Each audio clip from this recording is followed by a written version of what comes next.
Assalamualaikum warahmatullahi wabarakatuh. Alhamdulillahi rabbil alamin. Wa bihi nasta'inuhu wa nastaghfiruh. Wa na'udzu billahi min shururi anfusina wa min sayyiati a'malina. May yahdihillahu fala mudilla lahu wa may yudlilhu fala hadiya lahu. Asyhadu an la ilaha illallah wahdahu la syarika lah. Wa asyhadu anna Muhammadan 'abduhu wa rasuluh la nabiyya wa la rasula ba'dah. Ikhwan fillah asyarakumullah. Bapak Ibu sekalian jamaah kajian pada maghrib yang semoga senantiasa dalam lindungan Allah Subhanahu wa taala. Alhamdulillahirabbil alamin. Bersyukur kepada Allah di malam hari ini Allah masih melimpahkan mencurahkan nikmat-nikmatnya kepada kita. Nikmat iman, nikmat sehat walafiat, juga nikmat-nikmat yang lainnya yang tidak mungkin satu persatu kita mampu untuk menghitungnya. Di antara nikmat tersebut adalah Allah berikan kemudahan, keringanan kepada kita untuk menghadiri majelis taklim seperti sekarang ini. Ada sebuah ungkapan dari salah seorang salaf, orang soleh pada zaman dahulu. Kun aliman aw muta'alliman aw mustami'an aw muhibban wala takun khamisan fatuhlik. Jadilah engkau satu alim, orang yang alim, yang berilmu, sehingga kamu menyebarkan ilmu tersebut. Kalau tidak bisa jadi alim, aw muta'alliman, belajar, sinau, talibul ilm, yang mau belajar, mencari ilmu. Atau mustami'an, atau pendengar saja. Pendengar ya sekedar dengarkan saja, enggak betul-betul ya. Kalau talibul ilmi itu kan yang kedua tadi, muta'alim itu ya benar-benar dengarkan dengan penuh perhatian, nyatat, menghafal, terus dipraktikkan. Itu namanya mustami'. Ini namanya muta'alim. Muta'alim itu seorang talibul ilm, murid, santri. Nek rasa dadi ustaz ya dadi santri. Kalau tidak bisa jadilah mustami'. Mustami' itu sekedar ngejak, dengarkan pengajian. Ya kadang-kadang ya ora mudeng gitu ya. Wis ora apa-apa yang penting ngaji gitu kan. Jadi pendengar. Nanti nek ora mudeng takok, tanya. Karena salah satu syarat agar kita mendapatkan ilmu itu ya banyak tanya. Kasratus soal, banyak bertanya. Musahabatul ustaz, dekat sama ustadznya.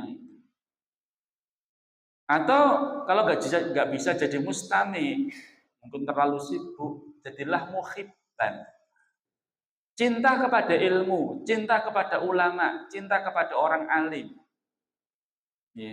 Jangan jadi yang kelima, kamu akan binasa. Ya ora ustadz, ya ora santri, ya ora murid ngaji, ya cinta ilmu aja ndak, malah gedeng karo wong sing ngaji binasa. Maka semoga yang hadir di majelis ini termasuk dari 4 golongan tadi. Apakah dia alim, orang yang berilmu, atau muta'alim, santri, atau mustami', sekedar pendengar melu pengajian, atau muhibban, pencinta ilmu saja. Kadang-kadang ya ora teko, tapi kadang-kadang di rumah itu merungokne pengajian, lihat YouTube, lihat live. Masya Allah, ini live ini juga ada pemirsanya nggak mas? Apa TikTok atau Facebook atau apa? Oh YouTube. Kadang YouTube, Facebook itu kurang. Tapi kalau TikTok tuh langsung banyak. Kemarin saya tadi malam itu di Baitul Ma'mur, biasanya pakai Facebook, YouTube kan nggak banyak peminatnya. Ternyata ketika lewat TikTok itu kan banyak anak-anak muda kan yang di situ itu live gitu. Tiba-tiba anak saya di Tawangmangu, wah Abi live sekarang ya gitu. Yang dari sana Tawangmangu sana itu bisa menyimak. Buktinya apa? Banyak pertanyaan-pertanyaan. Terakhir kali itu ada 2 pertanyaan yang lewat live itu. Langsung tanya terus disampaikan kepada saya. muhib, pencinta ilmu. Jangan jadi yang kelima. Ya. Kira-kira jenengan masuk yang keberapa ini? Alim, muta'alim, atau mustami, atau muhib gitu ya. Paling tidak ketiga ya. Jadi pendengarlah tidak apa-apa. Bapak Ibu sekalian, mari kita lanjutkan kajian fikih. Ya, meskipun ini pernah kita dapatkan berulang-ulang, tapi namanya ilmu itu harus selalu dimurojaah. Ya, diulang-ulang. Agar apa? Agar kita ingat. Ya, kadang-kadang yang sudah kita pelajari berapa tahun yang lalu lupa. Yang ngajarkan aja kadang-kadang ya lupa kok. Apalagi yang mendengarkan, apalagi lah dicatat sisan itu. Padahal kalau ada catatannya Bapak Ibu sekalian, terus catatannya hilang ya, tapi pernah nyatat itu nanti akan memberikan pengaruh itu. Saya masih ingat betul itu kemarin beberapa saat yang lalu itu ada telepon dari Sragen. Pak Ustadz masih ingat saya enggak? Saya dulu murid jenengan di Masjid Al-Ikhlas Gading. Berapa tahun yang lalu? 25 tahun yang lalu. 23 tahun yang lalu ya saya dikatakan. 23 tahun yang lalu. Saya pernah dengar dan saya catat, catatan saya hilang Pak Ustadz. Tapi saya masih teringat potongannya. Tolong dicarikan. Akhirnya saya carikan. Alhamdulillah jazakallahu khairan Pak Ustadz. Ya, kembali saya ingat dengan hadis yang dulu pernah disampaikan 23 tahun yang lalu. Ya. Ternyata dengan diulang-ulang di murojaah kita jadi teringat. Kajian kita pada malam hari ini adalah masih masalah toharoh. Kalau kemarin kita 2 bulan yang lalu kita bahas tentang tata cara mandi junub ya. Mandi junub, mandi janabah habis hubungan suami istri, habis selesai masa haid, nifas, ya, atau habis bermimpi bagi bapak-bapak. Itu sebenarnya cukup digerujuk toh itu ya sudah sah. Tapi ada sunnah-sunnahnya. Ya, kemarin sudah kita bahas ya sunnah-sunnah tata cara mandi berdasarkan perkataan Aisyah radhiyallahu anha ketika hendak mandi janabah Rasulullah Shallallahu alaihi wasallam memulai dengan membasuh kedua tangan sebelum memasukkan ke dalam wadah air. Bangun tidur atau masuk kamar mandi itu yang pertama kali kita kerjakan apa Bapak Ibu sekalian? Membasuh tangan kita, apalagi habis tidur. Kenapa? Karena kita tidak ngerti tangan ini kemana, tadi malam gerayangan kemana, grillnya kemana. Maka yang pertama kali kita kerjakan adalah membasuh tangan, telapak tangan. Orang langsung dilebokkan anggun bejana. Tapi kalau ada keran kan tinggal dibasuh sama keran gitu saja kan. Setelah dibasuh tangan kita, kemudian membasuh kemaluan. Ya, membasuh kemaluan karena mungkin habis haid, habis nifas atau habis hubungan suami istri atau habis bermimpi itu kan, setelah kita cuci tangan kita, kemudian kita basuh kemaluan. Kemudian berwudu sebagaimana wudu sholat. Ya, persis sebagaimana wudu sholat di dalam kamar mandi berarti. Boleh nggak berwudu di kamar mandi? Boleh. Kalau memang air tersebut suci. Apalagi kalau kita gunakan untuk mandi kan jelas suci kan itu. Apalagi sekarang ini kan bak-bak memang rata-rata itu pakai ember. Jadi begitu sudah dipakai buang, terus langsung diisi dengan yang baru. Terus membasuh rambutnya dengan air. Jadi setelah wudhu kemudian dibasuh rambutnya dengan air. Kemudian memercikkan air pada kepalanya 3 kali percikan.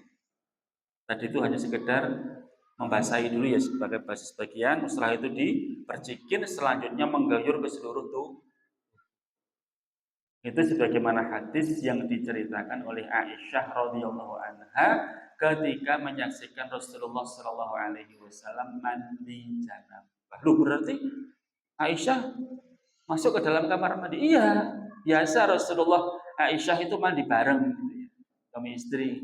Itu bukan suatu hal yang aib karena suami istri itu tidak ada aurat. Ya, mungkin yang perempuan mandiin guyur yang laki-laki ganti guyur yang perempuan. Ya. Terus sekarang kita bahas selanjutnya hal-hal yang dilarang ketika janabah. Dalam kondisi jenengan masih janabah, jadi belum mandi ya. Dalam keadaan janabah itu habis hubungan suami istri, maka yang dilarang apa? Satu, membaca Al-Quran sedikit pun, itu dilarang. Kalau ibu-ibu haid itu masih ada kelonggaran, di antara ulama masih membolehkan membaca Al-Quran, mengulang-ulang hafalan, berzikir, yang penting tidak memegang mushaf.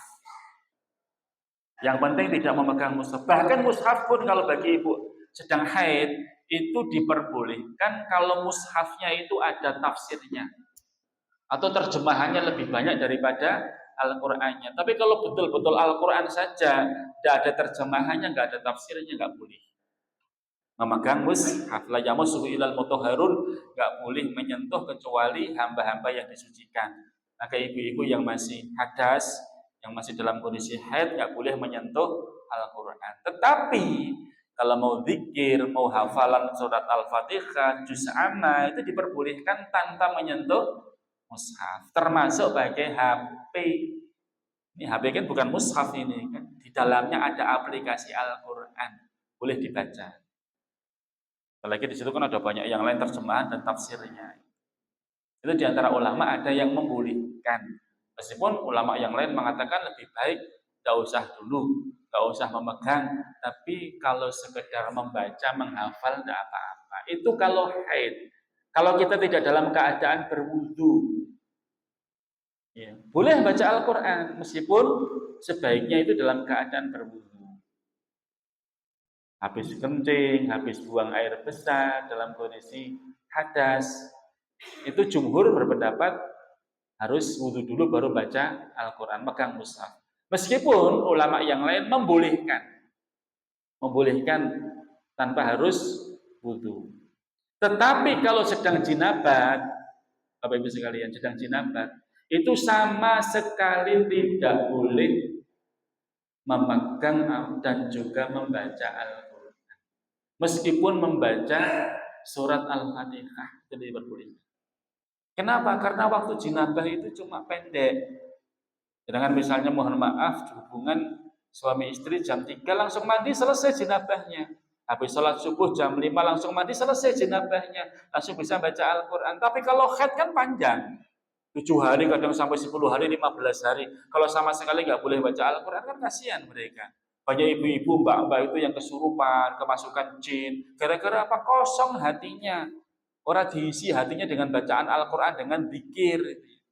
Makanya kalau ibu-ibu sedang haid, itu kan dalam kondisi ya rentan ya, kemasukan jin, didatangi sama jin, sama setan, pengganggu jenengan biar tidak sering marah-marah, ngamuk-ngamuk gini kok. Banyak zikir kepada Allah, baca Al-Quran tanpa memegang mushaf.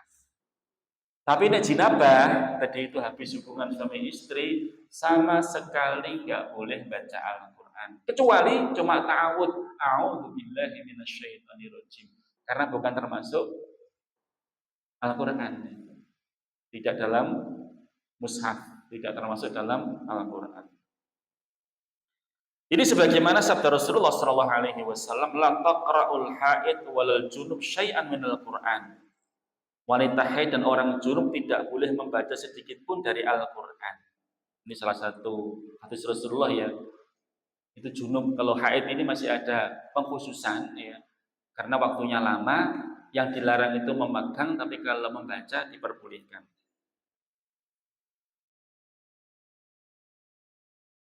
Dan perkataan Ali radhiyallahu anhu, Rasulullah shallallahu alaihi wasallam membacakan Al-Quran kepada kami dalam setiap kondisi selama beliau tidak junub. Kalau junub, kalau sedang tidak junub, Rasulullah selalu membacakan Al-Quran. Tapi kalau junub, Rasulullah sama sekali nggak mau membacakan Al-Quran. Nomor satu ya. Yang kedua, masuk ke dalam masjid kecuali hanya sekedar lewat bagi orang yang terpaksa. Wala junuban illa abiri sabil, dan janganlah kamu hampiri masjid kecuali hanya sekedar lewat untuk jalan saja. Kalau kamu dalam kondisi junub, nggak ada jalan lain kecuali cuma sini sampai ke sana, lewat itu. Tapi tidak boleh menetap di situ. Termasuk ibu-ibu juga seperti itu. Kalau memang terpaksa di masjid, sedang dalam keadaan haid, ya nggak boleh menetap di masjid atau di luar. Ya, menetapnya itu tidak diperbolehkan. Kalau hanya sekedar lewat itu tidak apa ya. Yang ketiga, sholat, baik sholat fardu maupun sunnah. Ini berdasarkan firman Allah Subhanahu wa taala dalam surat An-Nisa ayat ke-43, ya ayyuhalladzina amanu la taqrabus shalah wa antum sukara hatta ta'lamu ma taqulun. Hai orang-orang yang beriman, janganlah kamu mendekati sholat. Jangan kalian mengerjakan sholat sedangkan kalian dalam keadaan mabuk sampai kamu sadar dengan apa yang kamu ucap. Mabuk, Allah Akbar. Bismillahirrahmanirrahim. Qul ya ayyuhal kafirun la a'budu ma ta'budun wa la antum 'abidun wa la ana wa la antum wa la ana wa la antum rampung-rampung. Dalam keadaan mabuk itu kan gak sadar dengan apa yang dia ucapkan. Kadang-kadang dia mungkin akan meminta neraka padahal pengennya meminta surga. Kenapa? Karena gak sadar. Makanya Rasulullah mengatakan kalau kamu sedang ngantuk, jangan sholat, terutama sholat malam ya, sampai hilang ngantuk kamu. Wah, cok ngantuk banget jam loro turu meneh. Jam 3 cok ngantuk banget, setengah 4, wah wis enak wis ngantuk baru bangun. Rasulullah melarang seseorang sholat dalam kondisi ngantuk. Kalau ngantuk juga sama itu nanti nggak sadar kadang. Khawatirnya nanti pengennya minta surga malah yang diminta neraka. Naudzubillah min dzalik. Itu kalau sholat sunnah, yang sholat wajib ya butuh bagaimana diusahakan. Orang ngantuk itu kan wudu, cek ngantuk, ngopi, cek ngantuk, push up gitu kan. Cek ngantuk melayu-melayu. Bar melayu-melayu cek ngantuk ya kebangetan. Nggih. Jangan mendekati sholat sedangkan kalian dalam kondisi mabuk. Hatta ta'lamu ma taqulun. Wala junuban illa abiri sabirin hatta takhtasilu. Dan janganlah kalian hampiri masjid, masuk ke dalam masjid dalam keadaan junub kecuali sekedar lewat saja sebelum kamu mandi. Wah, aku harus mlebu masjid. Ya wis lah tak mandi sik. Kan di kamar mandi, di masjid kan ada kamar mandi. Ora nggawa sabun, ora nggawa sampo, ora kudu nganggo sabun, ora kudu nganggo sampo. Sing penting rambutnya teles, sing penting awake kabeh teles niku. Dalam kondisi bahkan justru para ulama mengatakan kalau kamu langsung pakai sampo, langsung pakai sabun, kadang-kadang itu tidak bisa membersihkan tubuh kamu. Maka pertama kali itu jangan pakai sampo dulu, jangan pakai sabun dulu. Pakai air saja dulu, setelah semua basah semuanya, baru setelah itu baru pakai sabun, baru pakai sampo.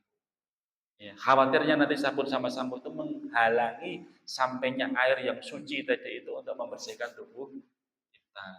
Atau kalau sudah selesai samponan sama sapunan, ya dibersihkan lagi. Betul-betul terakhir kali itu airnya air suci tanpa campuran sabun, tanpa campuran sampo. Terus yang keempat, menyentuh mushaf. Menyentuh mushaf. Meskipun dengan perantaraan kayu dan semisalnya. Aku junub si arepnya kalau Al-Qur'an tak pindah. Terus nganggo telapak meja atau pakai kayu diginikan disodorkan, enggak boleh tetap. Aduh sosik. Mandi dulu. Orang ngantak 5 menit. Biar rampung baru setelah itu kamu ambil Al-Quran sebagai bentuk penghormatan kepada Al-Quran kalamullah.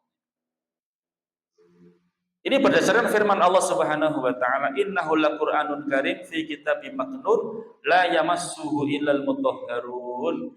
Sungguh Al-Qur'an yang sangat mulia, sungguh ini adalah Al-Qur'an yang sangat mulia dalam kitab yang terpelihara, dalam kitab Lauhul Mahfuz, tidak ada yang menyentuhnya selain hamba-hamba yang disucikan. Kalau kamu dalam kondisi junub rongatus tidak boleh megang mushaf.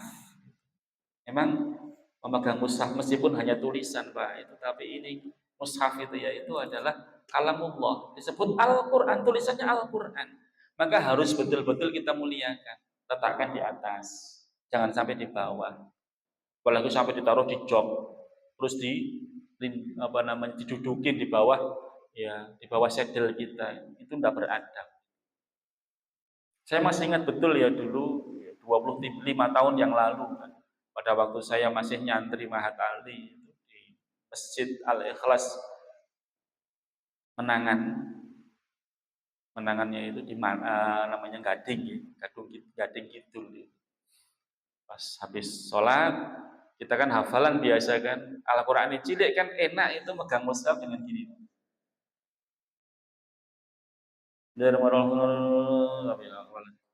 Tiba-tiba ada mbah-mbah itu namanya Mbah Muhtar, takmir masjid di situ. Tidak banyak ngomong itu, deketin saya, terus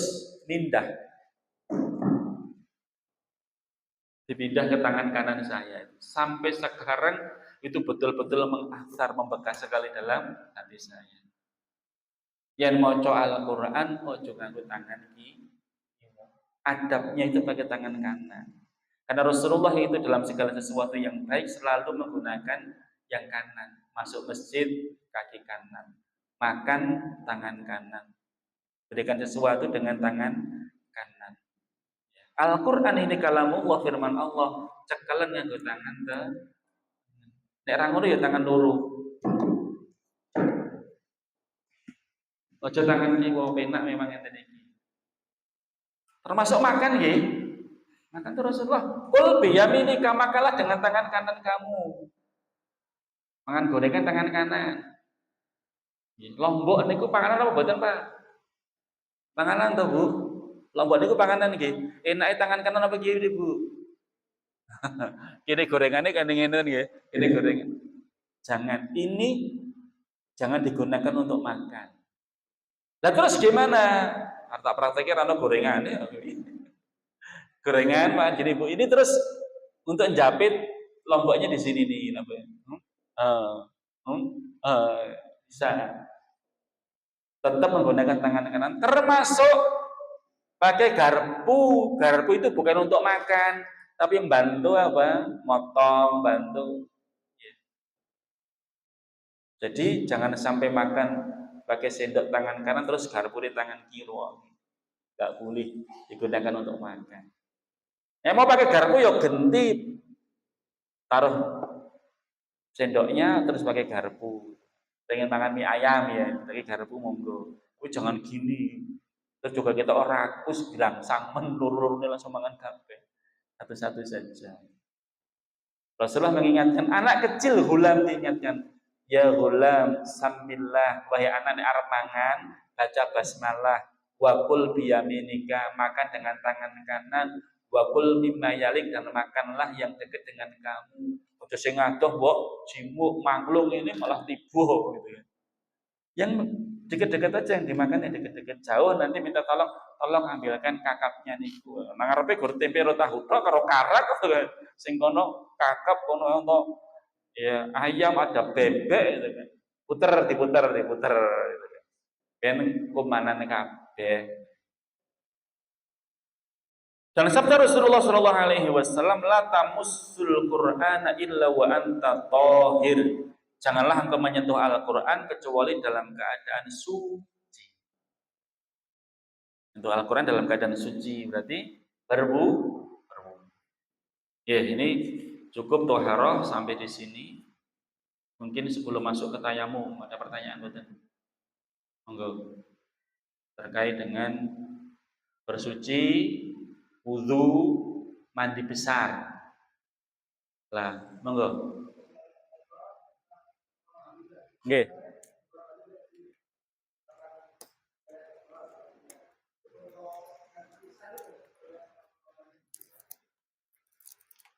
Maksudnya? Bisa. Tetap ya kamar mandi atau toilet dua-duanya sama. Tetap nggak diperbolehkan baca bismillah, baca ayat-ayat Allah Subhanahu wa taala, baca Al-Qur'an. Dan membawa mushaf juga nggak diperbolehkan. Lafaz Allah aja nggak dibolehkan. Ono kaos tulisannya Allah Muhammad ditutup. Rasulullah itu ininya cincinnya ada Muhammad Rasulullah, Allah itu dicopot Pak, ditaruh di luar. Baru beli itu masuk. Terus sekarang taruh di luar entah hilang langsung. dikantongi ya gitu, dikantongi. Ya, sama. Berarti kalau di dalam mau wudhu baca basmalahnya dalam hati saja, nggak baca basmalah juga nggak apa-apa. Jadi jangan sampai ayat-ayat Allah dibaca atau dibawa ke dalam kamar mandi atau WC, sama saja.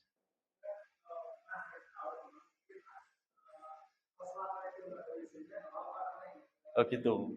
Kalau saya tetap sama-sama, ya meskipun memang namanya beda ya WC kamar mandi, tapi untuk apa namanya lebih selamatnya memang kita tidak memasukkan, tidak membaca ketika di kamar mandi atau WC, sama saja. Ya. Itu ya. Ada yang lain? Kalau? Nah ini mau pembahasan kita Pak. Kalau junub tidak ada air, tayamum Pak. Tayamumnya gimana? Ya tayamum biasa. Nanti kita bahas. Ya.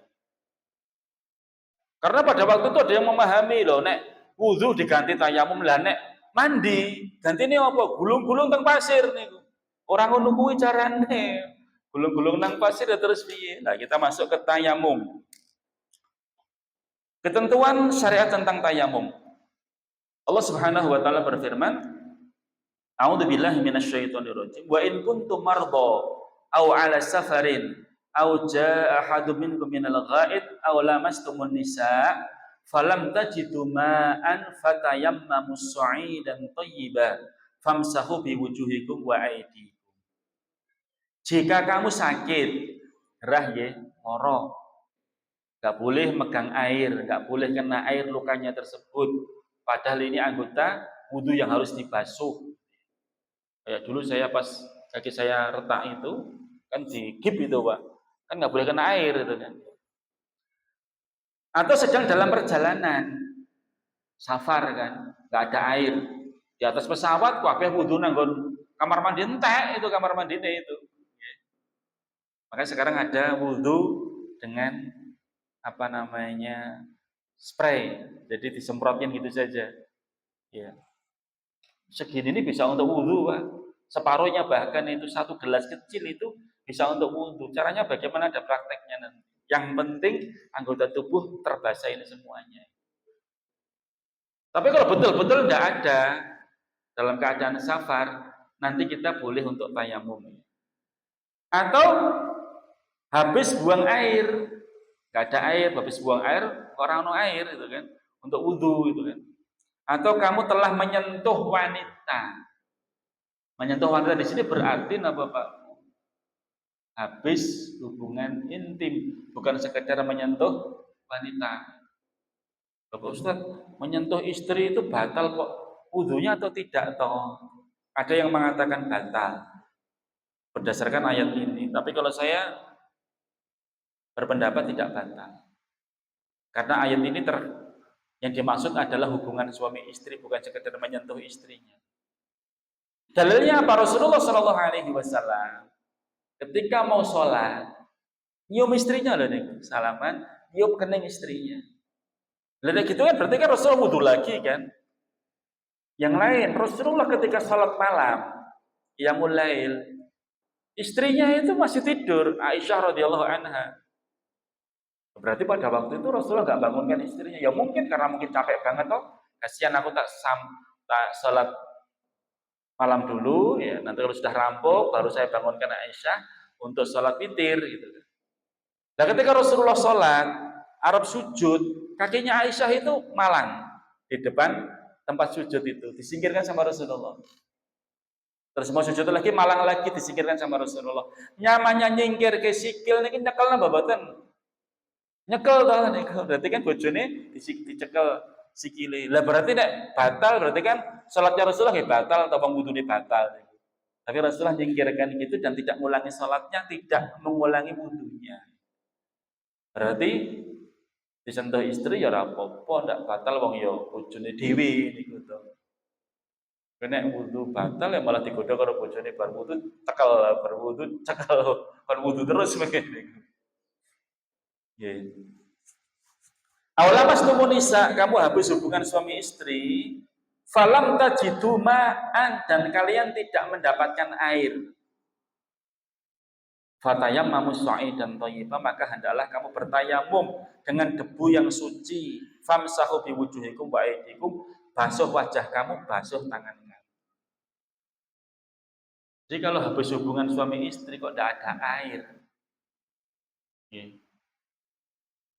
lampunya mati, listriknya mati, rano sanyo ini saya juga ada tandon, entek tenan itu, nggak ada air sama sekali. Terus piye iki? Ya pirang-pirang dino kaya teng Sumatera niku di Jawa kan paling cuma 3 jam, 4 jam. Makanya ada sebuah ungkapan sendiri, Pak.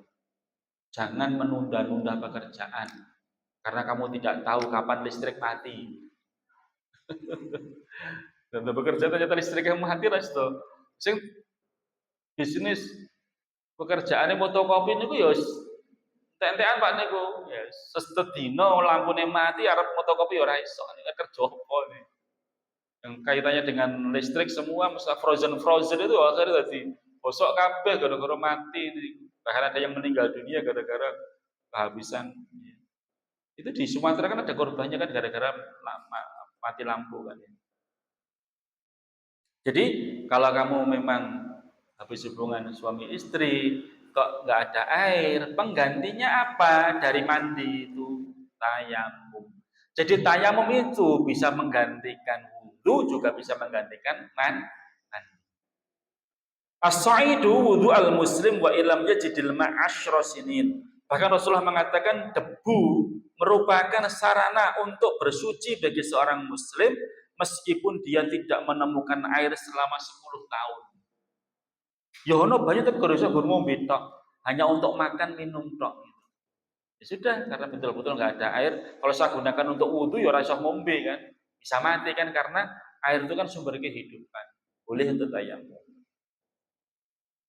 Bagi siapa tayamum disyariatkan? Tayamum disyariatkan bagi orang yang tidak menemukan air setelah ia berusaha mencarinya semaksimal mungkin atau ia menemukannya, tetapi tidak cukup untuk digunakan atau karena sakit. Jika dia menggunakan air, khawatir sakitnya semakin parah. Itu pada zaman sahabat itu mengadakan safar, kepalanya terkena batu. Terus dia ikhtilam. Ikhtilam itu bermimpi. Bermimpi, mimpinya mimpi basah, mengeluarkan air mani. Dia bingung lagi, piye iki? Saya sakit kepala saya. Tanya sama sahabat yang lain. Gimana? Ya kamu kudu mandi. Tanya kamu juga kudu mandi. Jenenge wong ikhtilam, wong bermimpi basah ya kudu mandi. Akhirnya dia mandi. Habis mandi mati. Mati betul itu. Wah, geger niku. Sampaikan kepada Rasulullah, ya Rasulullah, ini ada seorang sahabat yang meninggal dunia gara-gara sakit kemudian terus mandi janabat, mandi besar. Rasulullah marah. Rasulullah marah. Qatalahumullah. Kamu telah membinasakan, membunuh teman kamu sendiri. Semoga Allah membinasakan kalian. Bukankah kalau kalian tidak mudeng, tidak ngerti itu tanya. Obatnya orang nggak ngerti itu tanya. Ya sudah tanya yang lebih alim. Tanya orang yang lebih pinter. Ya. Bukankah kalau kamu itu nggak dapatkan air atau kamu dalam keadaan sakit, cukup dengan tayamum. Rasulullah mengatakan seperti itu. Meskipun ikhtilam dalam kondisi junub itu cukup dengan tayamum. Belum kok? Ya nggak masuk akal loh. Masa wong yang mesti dibasuhkan seluruh tubuh kok cuma apa? Pakai tayamum saja. Nah, Rasulullah mengatakan seperti itu ya sudah cukup. Rasa gawe-gawe terus gerudung-gerudung teng pasir, wonten debu langsung teng lemah itu kan kaya pitik itu kan. Pitik aduse kan nggone jero mlebu lemah itu. Enggak seperti itu. Kalau dikhawatirkan penyakitnya semakin parah atau memperlambat kesembuhannya. Lah dengan takai banyu kan tadi suwe ya, marine niku. Atau ia tidak dapat bergerak, sedangkan tidak ada orang yang dapat mengambilkan air untuknya. Tentang tak gini, ya, nggak ada orang yang bantu, gitu kan. Nggak ada yang nunggu di rumah sakit, gitu kan. Ya akhirnya, padahal waktunya sudah masuk, hampir habis waktunya sudah tayamum. Ya, apalagi masih diberi infus, masih segala macam-macam kan, saya tayamum udah saja. Adapun orang yang hanya menemukan sedikit air, yang tidak mencukupi untuk berwudu secara sempurna, maka ia berwudu dengan air tersebut pada sebagian anggota wudu yang mencukupi. Soalnya gawane gur air aqua 2 gelas. Sing sak gelas tinggo ngombe, sak gelas tinggo wudu. Lah wudu agak teko tangan tok, rambut sama kaki belum, kok wis entek. Maka untuk menyempurnakan ya silahkan tayamum. Ya. Tidak mencukupi untuk berwudu secara sempurna, maka ia berwudu dengan air tersebut pada sebagian anggota wudu, kemudian sisanya ia bertayamum. Bukan sisanya kakinya terus ditayamumi, bukan, cukup dia bertayamum. Ini pendapatnya Imam Syafi'i ya. Kalau pendapatnya jumhur, tidak usah dipakai untuk wudu, wong sak mono kan ra cukup, tinggal ngombe wae. Terus kamu silahkan tayamum sudah mencukupi. Fattaqullaha mastata'tum. Terus gimana caranya tayamum? Satu, niat. Innamal a'malu binniyat. Niat tayamum untuk membersihkan tubuh kita, untuk mensucikan tubuh kita mau sholat ya. Terus yang kedua adanya debu yang suci. Ya, debu yang suci itu ya dipastikan ini tempelan debu, ini debunya. Kalau perlu betul-betul ada debu gitu kan, lemah kenapa itu. Ya, ya di depan masjid, di jalan-jalan sekarang banyak itu. Dipastikan itu adalah suci. Boten campur kali telek kucing, nggih. Apalagi teleknya anjing gitu kan. Jadi betul-betul suci. Fatayammamu dan thayyibah. Su'i dan thayyibah itu debu yang baik, debu yang suci. Terus dipukulkan ke debu itu 1 kali. Plek. Terus mengusap wajah dan kedua tangan. Kedua tangan itu telapak tangan. Caranya gimana? Terus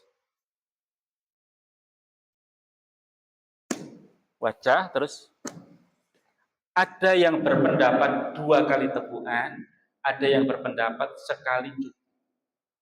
Monggo dipun praktekin sareng-sareng, Pak. Semua ya. Tangannya itu cuma sekadar telapak tangan saja. Ugel-ugel sampai sini saja.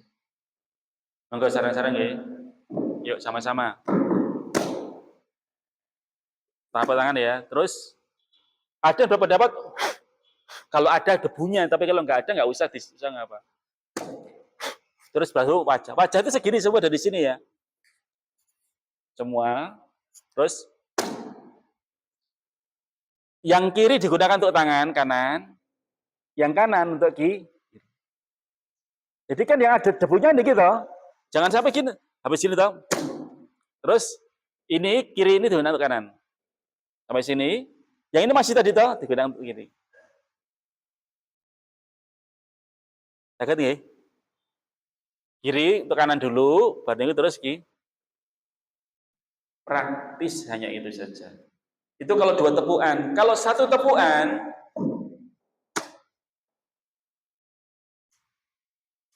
pun rambung 1 menit, ya. Itu bisa mensucikan tubuh kita.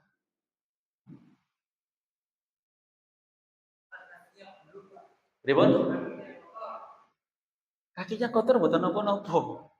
Lah masa ditepuki karo lemah, wong reget lemah kok banyu ora ono niku, Pak. Sing penting mboten najis. Nggih, penting mboten najis. Nek letong ya ora apa-apa. Nek serindel mboten napa-napa. Telek lencung dilapi wae tisu niku. Ya, para ulama menyebutkan kotoran-kotoran binatang yang dagingnya halal dimakan itu enggak najis. Betul nggih? Kotoran-kotoran binatang yang dagingnya halal dimakan. Contohnya apa? Ayam, sapi, wedhus niku. Lah aku sholat nang masjid, aku sholat nang lapangan siwal lah. Isore ono serindil gitu. Serindil wedhus itu enggak najis. Enten letong sapi sithik itu kan niku mboten najis. Telek pitik nggih mboten najis. Dengan resiki kandang ayam lah, terus mungkin lupa, terus belum habis wudhu kan, terus ada terkena sedikit, terus sholat tidak apa-apa. Tapi nek letongnya anu kotorannya tadi kucing, anjing, babi sisa niku lah itu najis. Atau menungso niku pipis, meskipun bayi tapi sudah makan nih, bukan sekedar makan nasi ya, itu tetap najis. Kalau bayinya wedok itu meskipun baru asid tak belum makan tetap najis. Tapi nek bayinya lanang niku mboten najis. Lah bedane apa? Uyah lenang karo wedok, nek wedok kok najis, lenang kok ora najis. Ya mboten ngertos ini Rasulullah mengatakan seperti itu. Ya mungkin nek wedok mungkin terlalu pesing kan, mboten ngertos juga. Nggih. Tapi yang jelas kalau yang perempuan itu dicucikan, kalau laki-laki cuma dicipratin saja. Demikian nggih, famsahu bi wujuhikum wa aydiyakum. Usaplah wajah, tangan dengan debu tersebut. Maka alhamdulillahirabbil alamin, sudah masuk waktu Isya. Saya mohon maaf izin enggak sholat di sini ya, karena saya habis Isya langsung berangkat ke Weru. Ini ada kaji, ada acara sampai besok. Pada subuh kultum. Aslinya saya jadwal teng Al-Aqsa, tapi karena diminta di Weru Sukoharjo sana ya, malam ini berangkat sampai besok. Jadi nggak bisa. Ngapunten alhamdulillahirabbil alamin. Kita akhiri dengan kafaratul majlis. Subhanakallahumma wa bihamdika asyhadu an la ilaha illa anta astaghfiruka wa atubu ilaik. Assalamualaikum warahmatullahi wabarakatuh.